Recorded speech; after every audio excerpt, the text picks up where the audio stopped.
अस्सलाम वालेकुम, मैं हूं समर अब्बास। आप देख रहे हैं पाकिस्तान टुनाइट। नाज़रीन, पंजाब में वज़ीर आला के बाद आज स्पीकर का फैसला भी हो जाएगा कि अगला स्पीकर अब कौन होता है। सैफुल मलूक खोखर नून लीग के कैंडिडेट और सिप्तेन खान पाकिस्तान तहरीक इंसाफ और काफ लीग के कैंडिडेट। वोटिंग का अमल जारी है। इसमें जीत तो जाहिर है, जो नंबर है वो ज़्यादा क्लियर है पाकिस्तान तहरीक इंसाफ है, लेकिन नंबर ऑफ वोट्स बड़े इंपॉर्टेंट हो गए कि इसको कितने ज़्यादा वोट पड़ते हैं। ज़्यादा नंबर गेम आज थोड़ी सी Pakistan Tehreek Insaf foreign funding case का जो मामला है ये बहुत ही दिलचस्प सूरत हाल इख्तियार कर चुका है। एक तरफ इस वक्त पूरी हुकूमत का जोर जो है वो फॉरेन फंडिंग केस के वाले से है। हर कोई हुकूमत के अंदर बैठे हुए तमाम लीडरान जो हैं, तमाम पॉलिटिकल पार्टीज़ के, पर्टिकुलरली PMLN के, वो इस चीज़ पर जोर दे रहे हैं, इलेक्शन कमीशन पर भी, हर इदारे पर, कि किसी भी तरह से पाकिस्तान तहरीक इंसाफ के फॉरेन फंडिंग केस का फैसला जल्द अज जल्द सामने आ जाना चाहिए। तो क्या नून लीग एक्सपेक्ट कर रही है कि जो फॉरेन फंडिंग का मामला है और इसके बाद जो आज जो रिपोर्ट पे है फाइनेंशियल टाइम्स के अंदर, जिसमें इमरान खान के वाले से आया कि जो पार्टी PTI के वाले से आया कि वुडन क्रिकेट जो लीग थी उसमें से पैसा जो कमाया गया वो चैरिटी के नाम पे ये लीग होती रही और ये पैसा चैरिटी के नाम पे लेके पाकिस्तान तहरीक इंसाफ को दे दिया गया। PTI की फंडिंग की गई इसमें आरिफ नकवी साहब की तरफ से। तो क्या नून लीग जैसा कि एक्सपेक्ट कर रही है, तो क्या ये जो आज फाइनेंशियल टाइम्स की रिपोर्ट है, ये जो फॉरेन फंडिंग का मामला, ये क्या पाकिस्तान तहरीक इंसाफ के लिए भी पनामा की तरह का ही एक ये मसाइल पैदा कर सकता है? और नाज़रीन, दूसरी तरफ PDM की बात करें तो उन्होंने ये फैसला कर लिया था कि मुद्दत पूरी करेंगे अपनी, और इस पर ज़ाहिर चैलेंजेस बहुत ज़्यादा मुआशी चैलेंजेस हैं। मुआशी चैलेंजेस की जहाँ बात होती है तो वहाँ army chief general Qamar Javed Bajwa काफ़ी मुतहर्रिक इस वक्त नज़र आ रहे हैं। उन्होंने पाकिस्तान को इस मुआशी मुश्किल से निकालने के लिए रब्ता किया है अमरीकी deputy secretary of state Wendy Sherman के साथ, और अमेरिका से ये कहा है कि आप IMF से कहकर जो पाकिस्तान को अमाउंट रिलीज़ होनी है $1.2 बिलियन की, वो जल्दी रिलीज़ करवा दें। चूँकि ज़ाहिर है पाकिस्तान को इस वक्त मुआशी जो मसाइल का सामना है उसमें वो तमाम उसका इम्पैक्ट आता है पाकिस्तान की कौमी सलामती पर। तो एक बड़ी अच्छी ये एक मूव थी, इस पर भी हम बात करेंगे कि क्या जो डिफ़ॉल्ट की तरफ जाने की बातें हो रही थी पिछले तो बहुत ज़्यादा ज़ोर शोर के साथ, क्या वो ख़तरा टल गया है या टल सकता है, क्या इस पर पॉसिबिलिटी है? नाज़रीन, एक और बड़ी इंटरेस्टिंग चीज़ इस वक्त हो रही है पाकिस्तान के अंदर, वो है इदारे हमारे जो हैं। ज़ाहिर है किसी भी मुल्क के अंदर जो पिलर्स ऑफ द स्टेट होते हैं वो बड़े की कुछ इदारे हैं, कुछ की उसमें इंस्टीट्यूशंस हैं, जिनमें अदलिया एक बड़ा अहम इदारा है। अदलिया इस वक्त पाकिस्तान की इतनी ज़्यादा, एक तो उस पर जो दोनों तरफ से PTI पहले उसे मुतनाज़ा बनाती रही, फिर मौजूदा गवर्नमेंट उसे मुतनाज़ा बना रही है। अब अदलिया के अंदर भी एक तनाज़ा बड़ा खुल के सामने आ गया है, जिसमें जजेस की तकर्री के वाले से जो जुडिशल कमीशन का जो इजलास हुआ उस पर 2 जजेस ने, जस्टिस काजी फाइज साहब, जस्टिस तारिक मसूद की तरफ से जो खतूत लिखे गए कि उस मीटिंग के मिनट्स जारी किए जाएँ, चूँकि चीफ जस्टिस पाकिस्तान के 5 नॉमिनीज़ के नाम मुस्तरद कर दिए गए थे, तो चीफ जस्टिस ने इजलास मौखर कर दिया था। अब सुप्रीम कोर्ट ऑफ पाकिस्तान की तरफ से ये आ रहा है, चीफ जस्टिस की तरफ से ये खबरें सामने आ रही हैं कि उनकी तरफ से जो इस इजलास की, जुडिशल कमीशन ऑफ पाकिस्तान के इजलास की जो ऑडियो रिकॉर्डिंग थी वो शायद जारी कर दी जाए कुछ देर के बाद। एक नया क्राइसिस जो है, बल्कि ये ऑडियो जारी कर दी गई है, ये खबर मैं आपको दे रहा हूँ कि सुप्रीम कोर्ट ऑफ पाकिस्तान की तरफ से इस अहम तरीन जो जुडिशल कमीशन ऑफ पाकिस्तान का इजलास था उसकी ऑडियो जारी कर दी गई है। इस पर हम कोशिश भी करेंगे वज़ीर कानून से बात करने की, या अटॉर्नी जनरल को कोशिश करेंगे उनसे बात करें इस मामले में। बड़ा अहम मामला है जो इस वक्त जुडिशरी के अंदर एक रिफ्ट बड़ी वाज़ेह तौर पर खुल के सामने आ गई चीफ जस्टिस ऑफ पाकिस्तान की और जो सीनियर 3 जजेस हैं उनके दरमियान। ये कितनी खतरनाक हो सकती है पाकिस्तान के लिए, इस पर भी आगे चल के हम प्रोग्राम में बात करेंगे। प्रोग्राम में हमें ज्वाइन किया है सेनेटर अफनानुल्लाह खान साहब ने, पाकिस्तान मुस्लिम लीग नवाज के रहनुमा हैं। हमें ज्वाइन करें जनाब अली मोहम्मद खान साहब, पाकिस्तान तहरीक इंसाफ के साबिक रुकन कौमी असम्बली, चूँकि आज ही साबिक हुए, चूँकि इलेक्शन कमीशन ऑफ पाकिस्तान ने जो 11 अरकान डी नोटिफाई किए हैं पाकिस्तान तहरीक इंसाफ के डिप्टी स्पीकर की तरफ से, उनके इस्तीफ़े मंजूर होने के बाद उनमें अली मोहम्मद खान भी शामिल हैं। उन्हें भी प्रोग्राम में हम वेलकम करते हैं। और प्रोग्राम में आगे चल के हम डॉक्टर आबिद क़य्यूम सुलेरी साहब को भी लेंगे जो मुआशी फ्रंट पे जो मसाइल हैं पाकिस्तान के उस पर बात करने के लिए। तो जनाब अफनानुल्लाह साहब, पंजाब में जो आज मामला हो रहा है, स्पीकर का जो इलेक्शन हो रहा है, इसमें ज़रा बताइएगा कि आपकी एक्सपेक्टेशन क्या है? नंबर जो आपका गिवन नंबर जो आपका है, जो 179 वोट आपने लिए थे, 179 सिक्योर कर लेंगे आपके आज स्पीकर के कैंडिडेट, या मुश्किल लग रहा है वो भी? जी बिस्मिल्लाहिर्रहमानिर्रहीम। देखें, हमने तैयारी तो की है कि 179 नहीं, इंशाल्लाह इससे ज़्यादा वोट हमें मिले, और इंशाल्लाह हमारी कोशिश है कि सैफुल मलूक साहब जो हैं वो स्पीकर वोटिंग है, बाय द वे बच के रहिएगा परवेज इलाही साहब से। कौन सी सीक्रेट वोटिंग? हाँ नहीं, वो ठीक है आपकी बात, लेकिन हम अपनी कोशिश तो पूरी करेंगे कि हम जो है वो हमारा स्पीकर जो है वो इलेक्ट हो, और उसके लिए हम पूरी कैंपेनिंग भी कर रहे हैं। तो अब कुछ देर में रिजल्ट आ जाएगा तो पता चल जाएगा, लेकिन इंशाल्लाह मुझे उम्मीद है कि जो इनका नॉमिनेटेड स्पीकर है वो इंशाल्लाह कामयाब होगा। अब तो खबरें चल जाएगा, लेकिन इंशाल्लाह मुझे उम्मीद है कि जो PMLN का नॉमिनेटेड स्पीकर है वो इंशाल्लाह कामयाब होगा। अब तो खबरें भी कोई आ रही है, कुछ 4 बैलेट पेपर गायब हो गए, नून लीग ने दोबारा स्पीकर के इलेक्शन का मुतालबा कर दिया कि फिर से इलेक्शन हो और शफाफ अंदाज में हो। ये क्या मामला चल रहा है पंजाब के अंदर? देखिए, ये तो आपको मालूम है कि जब से PTI की हुकूमत गई है, इन्होंने कोशिश यही की है कि मुल्क के अंदर इंतशार फैले, मुल्क के अंदर अनारकी फैले, ताकि ये एक जस्टिफिकेशन बना सकें कि जी हम ही सब ठीक कर सकते हैं, वरना तो तबाह बर्बादी होगी। और उसकी वजह से ये इन्होंने, आपने देखा, पंजाब असेंबली में मार धाड़ भी कराई, और उसके बाद जो है मुल्क में मुसलसल क्या कहते हैं, एक ऐसा बयानिया डेवलप किया जिससे मुल्क के अंदर इंतशार फैले। तो ये उसी कड़ी का एक सिलसिला है जिसके अंदर ये जो है वोट जो है इन्होंने चोरी करने की कोशिश की है, और उसी से मैं इसको लिंक करता हूँ। लेकिन इंशाल्लाह हम इनकी जो साजिशें हैं उनको नाकाम पहले भी बनाते रहे, आगे भी बना देंगे। बहरहाल आपका तो सारे का सारा इन्हिसार जो है वो फॉरेन फंडिंग केस के वाले से है। उसमें आपको क्या मिल सकता है नाज़रीन? ये कानून बड़ा वाज़ेह है, ये कानून पे हम आगे चल के बात करेंगे। जो एक्सपेक्टेशंस हैं नून लीग की, जो मौजूदा गवर्नमेंट की, वो इतनी हाई हैं, इतनी ज़्यादा हैं इस फॉरेन फंडिंग केस को लेकर, लेकिन लगता है कि उनकी जो ख्वाहिश है वो ख्वाहिश ही रहेगी। PTI को इतना ज़्यादा नुकसान शायद इसमें नहीं होगा अगर फैसला आ भी जाता है इलेक्शन कमीशन ऑफ पाकिस्तान का। अली मोहम्मद खान साहब, ये पंजाब में जो स्पीकर का इलेक्शन है, इस पर कुछ देर में नताइज भी आ जाएंगे सामने, आपसे इस पर तफसीली बात करेंगे दोबारा से। ये जो फ़ॉरेन फंडिंग वाला मामला है, आप इसे ममनुआ फंडिंग कहते हैं, वैसे ये मशहूर है फ़ॉरेन फंडिंग केस के वाले से। उसमें आज जो फाइनेंशियल टाइम्स की रिपोर्ट आई है वो तो बड़ी डैमनिंग रिपोर्ट है पाकिस्तान तहरीक इंसाफ के लिए कि चैरिटी के नाम पर होने वाले वोटन क्रिकेट जो लीग थी, वो पैसा चैरिटी के नाम पे इकट्ठा करके मुख्तलिफ वहाँ की UK बेस्ड नेशनल से, UK बेस्ड कंपनी से वो पाकिस्तान तहरीक इंसाफ की फंडिंग की गई है। बहुत शुक्रिया। बिस्मिल्लाह रहमान रहीम। अल्लाहुम्मा सल्ली व सल्लिम व बारिक अला सय्यिदिना मुहम्मद। और nice waistcoat by the way, आपने ज़बरदस्त सो मच खर्चा मर्चा किया अपने आप पे। देखें, ये जो वो जो आप वाली ये जो केस है वो नज़ाकत है, काफ़ी साल से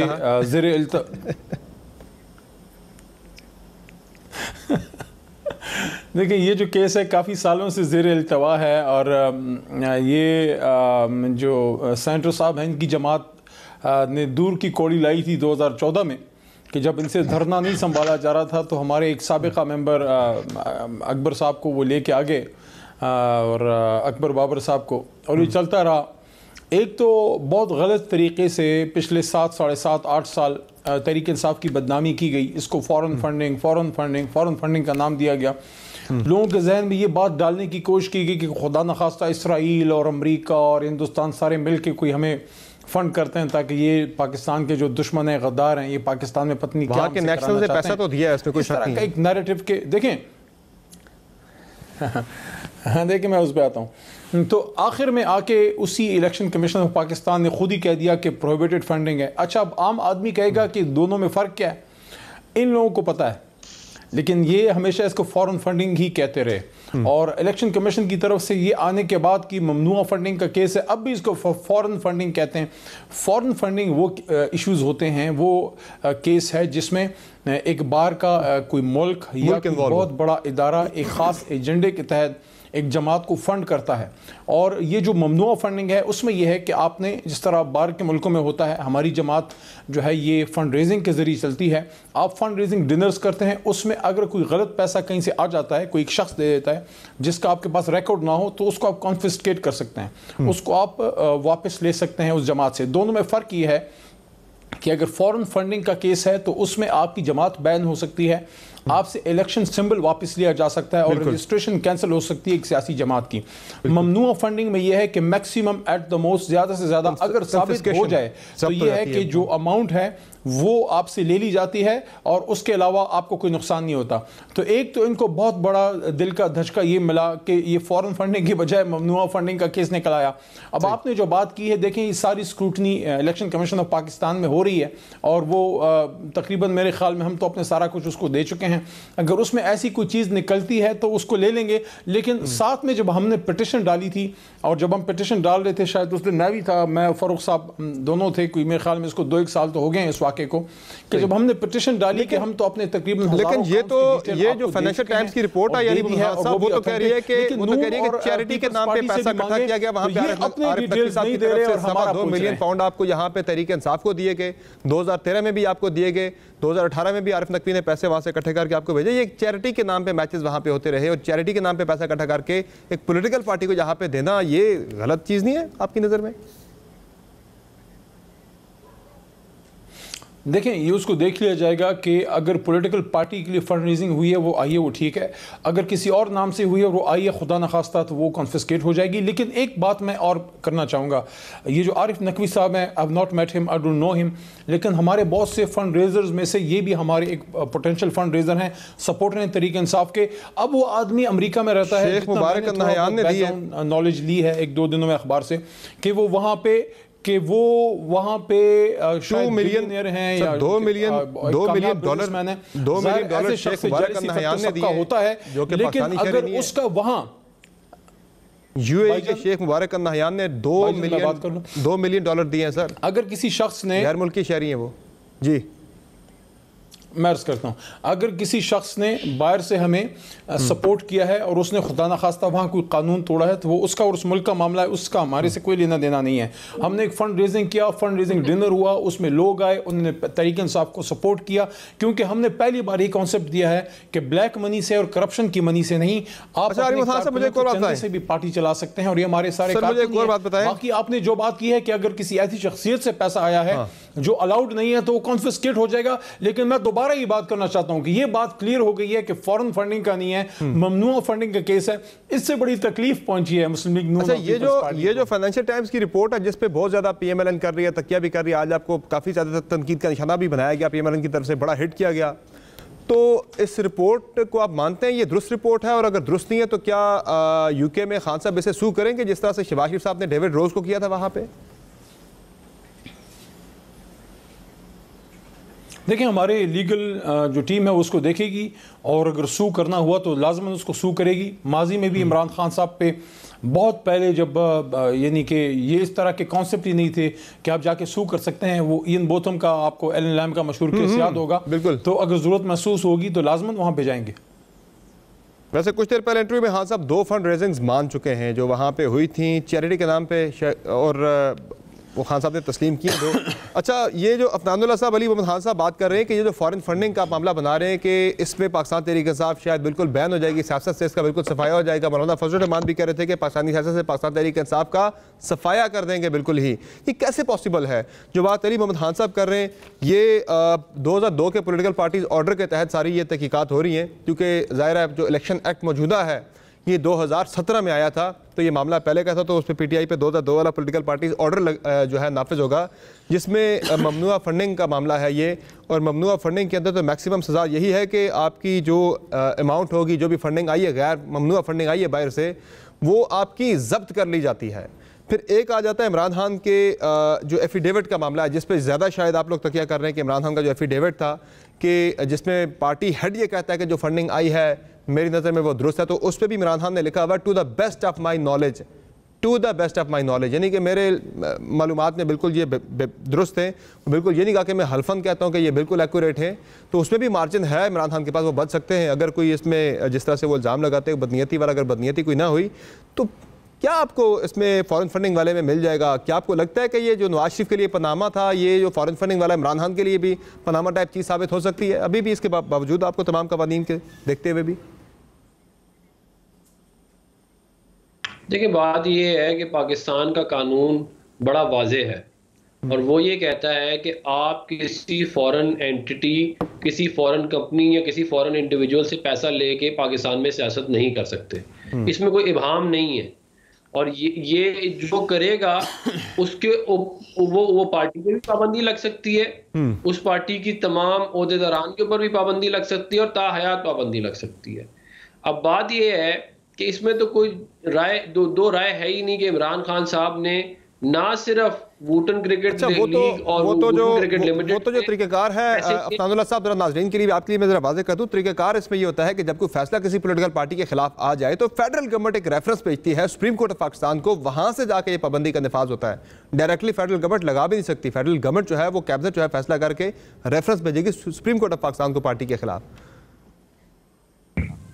जी ऐसे ही है बिल्कुल, ये इसमें कोई शक नहीं है, जो आप कह रहे हैं बिल्कुल ठीक कह रहे हैं। लेकिन बात ये है कि ये बात भी सच है कि इंडियन नेशनल से पैसे लिए गए हैं, रुमीता शेट्टी से पैसे लिए गए हैं, अरनजीत सिंह से पैसे लिए गए हैं, इजरायली लॉबी से पैसे लिए गए हैं। इन्होंने बाहर पैसे लेके पाकिस्तान के अंदर सियासत की है और इसको इन्होंने एक्सेप्ट किया है। इन्होंने एफिडेविट जमा कराए हैं जिसमें इन्होंने कहा है कि इतने millions of dollar Vuitton cricket limited से आए हैं। उसके अलावा दीगर ऐसे लोगों से जो इंडियन नेशनल्स हैं, अहिंसा हॉस्पिटैलिटी लिमिटेड मुंबई एक कंपनी है, उधर से पैसे इन्होंने लिए। तो बात ये है कि अगर इमरान खान को आप अलाउ कर देंगे कि वो इंडियन नेशनल से, इजरायली लॉबी से और डिफरेंट लॉबी से पैसे लेके पाकिस्तान में सियासत करेगा, तो फिर तो आप रास्ता खोल रहे हैं आइंदा मुस्तकबिल में और तमाम लोगों के लिए कि वो भी बाहर से जाके डिफरेंट लॉबी से पैसा पकड़ के पाकिस्तान में आके सियासत करें। तो ये तो पाकिस्तान की कानून इस बात की बिल्कुल इजाजत नहीं देता, बल्कि इसकी बड़ी सख्त ममानियत है। और ये कोई केस प्रोहिबिटेड फंडिंग का भी नहीं है। अफनानुल्लाह साहब, ये जो मामला है फॉरेन फंडिंग वाला, ये क्या महज इत्तेफाक है, ये क्या मामला है? जब भी पॉलिटिकल मैदान में, जब भी सियासी मैदान में पीडीएम या दीगर जमातों ने पीटीआई से मार खाई, उन्होंने फ़ौरन आके दोबारा से पार्टी फंडिंग केस के मामले पे वो आ गए। पहले भी मुझे याद है जब पीडीएम बनी, पीडीएम में जब तकसीम आ गई, पीडीएम कामयाब नहीं हो सकी थी अपने अहदाफ में, फ़ौरन से अगले दिन ही तमाम जो अपोजिशन की पॉलिटिकल पार्टीज थी उस वक्त की वो इलेक्शन कमीशन ऑफ पाकिस्तान पहुँच गई थी कि फ़ॉरेन फंडिंग का केस का फैसला सुनाया जाए।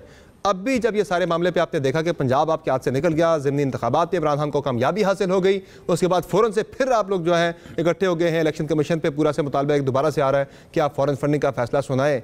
तो ये फ़ॉरेन फंडिंग पे आप लोग क्यों इतने फंस के रह गए? ये अगर आपके पास इतने सबूत हैं, इतने नाकाबिल तदीद शवाहिद हैं कि पाकिस्तान तहरीक इंसाफ को फ़ॉरेन फंडिंग हुई है और वो बिल्कुल ही गैर कानूनी थी, तो आप इलेक्शन कमीशन के फैसले का इंतजार मत कीजिए। आपके पास इख्तियार है, फेडरल कैबिनेट आपकी है, वफाकी काबीना गवर्नमेंट आपके पास है, आप बिठाएं मीटिंग, सारे शवाहिद वहाँ पर रखें, इमरान खान का बयान अल्फी वहाँ पर रखें, आप रेफरेंस बना के भेजें इलेक्शन कमीशन ऑफ पाकिस्तान को, पाबंदी की तजवीज़ भेज दें वहाँ पर। आप कर सकते हैं ये इलेक्शन कमीशन के फैसले के बगैर ही। हाँ, लेकिन हम ज़ाहिर है, मेरा ये ख्याल है कि इसमें ये लगेगा जैसे पॉलिटिकली मोटिवेटेड है मामला।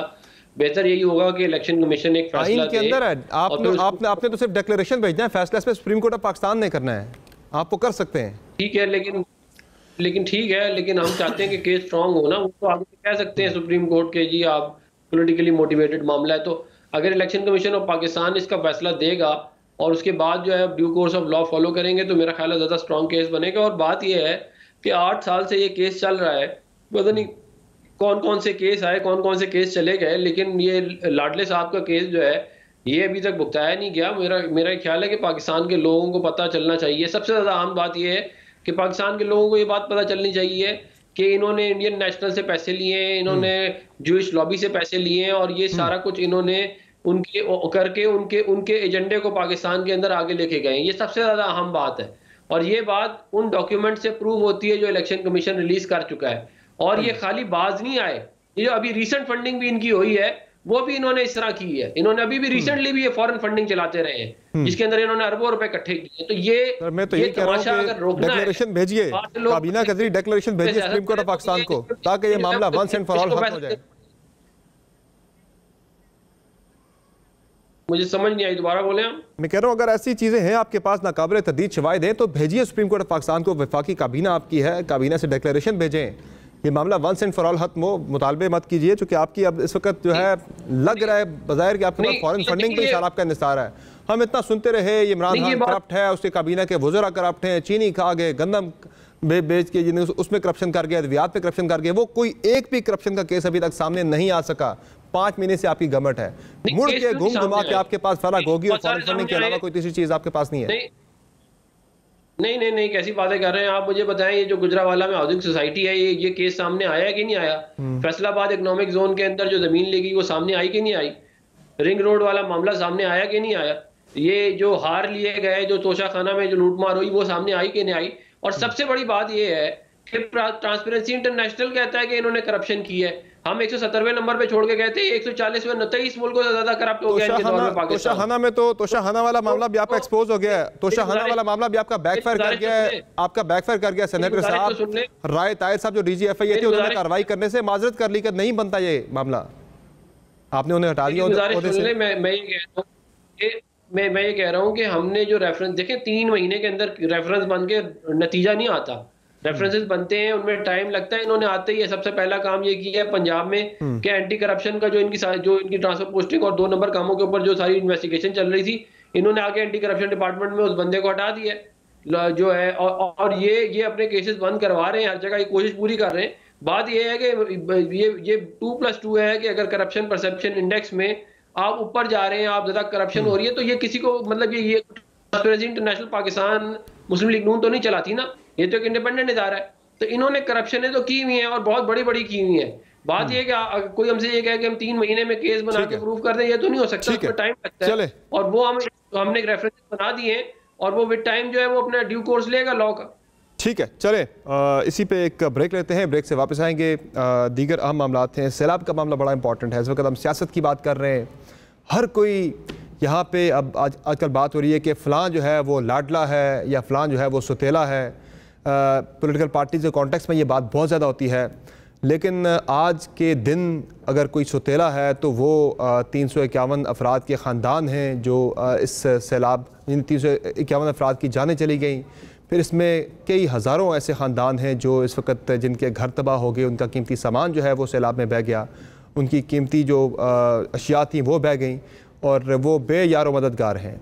ये पंजाब के साउथ पंजाब के एरियाज़ हों या फिर बलूचिस्तान के इलाके हैं, कराची है, दीगर इसमें एरियाज़ हैं KP के जो इस वक्त बदतरीन सैलाब से मुतासर हुए हैं। पूछने वाला कोई नहीं, पुरसाने हाल कोई नहीं।